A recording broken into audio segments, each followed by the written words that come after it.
Hi అండి. అందరికీ నమస్తే. చాలామంది ఎలా ఉన్నారంటే ఎవరైనా మంచి చెప్తే, మాకు తెలుసులే, మాకే తెలుసు, మాకు తెలుసు పో అన్నట్టుగా వెటకారంగా మాట్లాడుతుంటారు. కొంతమందైతే వింటారు. కొంతమందైతే అసలు వినరనమాట. అన్నీ మాకే తెలుసు అనే గర్వంతోటి ఉంటారు. కాకపోతే ఆ విషయం ఎందుకు చెప్తున్నానంటే, మనకేదైనా మంచి చెప్పిన వాళ్ళు అప్పుడు మటుకు గుర్తుకుండరు. అప్పుడు మన బుర్రకి ఏది ఎక్కదు. కాకపోతే మనకేదైనా ప్రాబ్లమొచ్చి, ఆ ప్రాబ్లమ్‌లో పడ్డప్పుడు ఇది జరుగుతుంది అనేసి ముందు మంచి మాట చెప్తారు కదా! ఆళ్ళు మాత్రం 100% గుర్తుకొస్తారు. కానీ మీరు చెప్పింది జరిగిందండి, నిజంగా మీరు చెప్పారు అని మాత్రం ఎవ్వరు ఒప్పుకోరు. ఎందుకనంటే ఇగో దెబ్బతింటుంది కదా! కాకపోతే ఎవరైనా మంచి చెప్తే ఒక్కసారి కాకున్నా ఒక్కసారి వినాలి ఫ్రెండ్స్.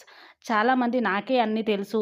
నాకు తెలుసు పో, నువ్వు చెప్పాల్సిన అవసరం లేదు అని చాలా గర్వంతోటి మాట్లాడతారనమాట. అలాంటి వాళ్ళని చాలా మందిని చూశాను. కాకపోతే ఏదో ఒక రోజు కంపల్సరీ వాళ్ళకు గర్వం అనేది అంతా తగ్గిపోతది. ఎందుకనంటే ఎప్పటికీ రోజులు మనవి కాదు కదా!